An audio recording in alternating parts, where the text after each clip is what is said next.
It's 2 a.m. The world outside is silent, surrendered to the deep quiet of the pre-dawn hours. But inside, your mind races. It's not the day's worries keeping you awake, not the emails or the bills. It's something far more abstract, a thought worm that appears unbidden from the recesses of consciousness.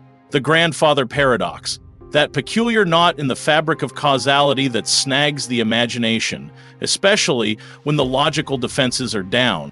You stare into the darkness, not seeing the room, but instead a spiraling staircase of temporal impossibilities. It starts innocently enough, a flicker of what if, fueled perhaps by a half-remembered movie or a snippet of a science article, but in the isolating stillness of the night, it expands, demanding attention.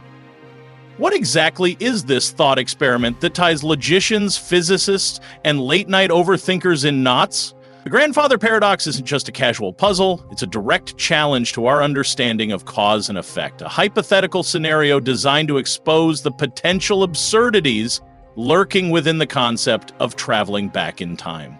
It forces us to confront the uncomfortable possibility that our neat linear perception of reality might shatter under the weight of its own theoretical potential. Well, let's unpack it. The setup is deceptively simple, almost elegant in its destructive logic.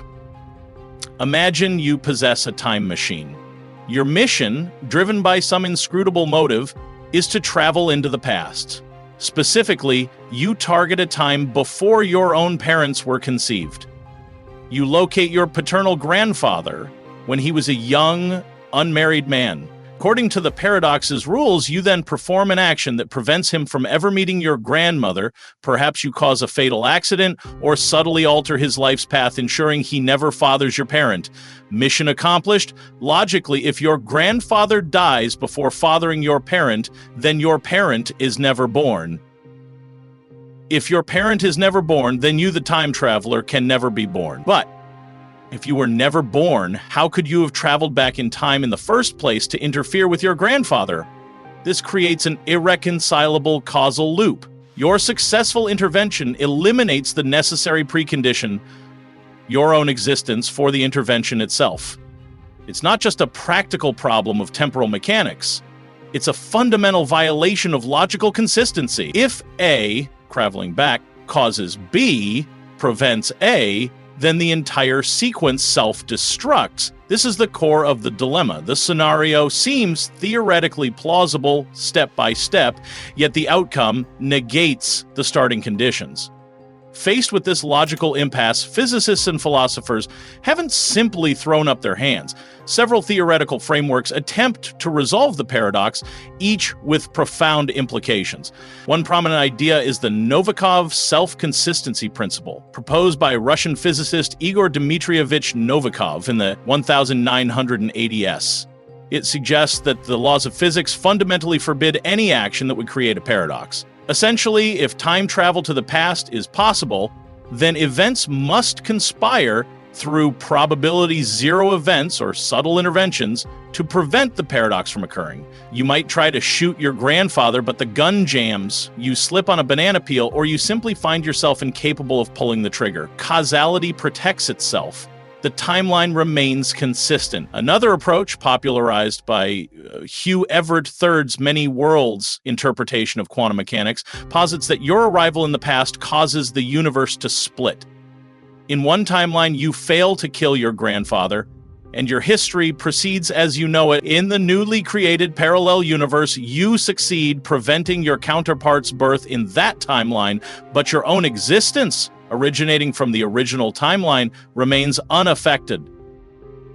You haven't changed your own past, merely created a divergent reality. Then there are theories involving causal loops, where your actions in the past are already part of the history that leads to your existence, creating a stable, albeit bizarre, loop rather than a paradox. Each solution paints a vastly different picture of reality's fundamental rules.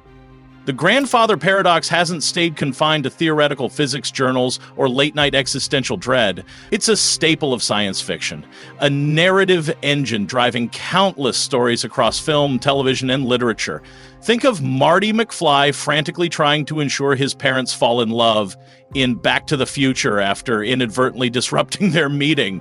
Consider the complex temporal loops and predestination paradoxes explored in shows like Doctor Who or Dark.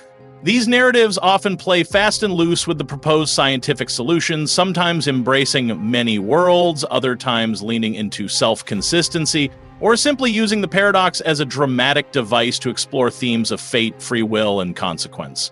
Pop culture depictions frequently simplify or exaggerate the paradox for comedic or dramatic effect. The internet, predictably, has turned it into meme fodder. Countless variations exist, applying the paradox logic to increasingly absurd scenarios or using it as shorthand for any situation involving inescapable self-contradiction or overthinking complex problems. These cultural representations, while not scientifically rigorous, serve a crucial function. They familiarize a wider audience with the core concepts of temporal paradoxes, making abstract scientific ideas accessible, relatable, and even humorous. They embed the paradox within our shared cultural lexicon, ensuring its continued relevance as a thought experiment that sparks imagination and debate, even if the science is often distorted for storytelling convenience. So, why does this particular paradox hold such enduring power, especially in those quiet, introspective hours? It's more than just a clever logic puzzle. The grandfather paradox taps into fundamental human anxieties and curiosities about our place in the universe. It forces us to grapple with the nature of causality, the intuitive feeling that actions must have consequences, and that effect cannot precede cause.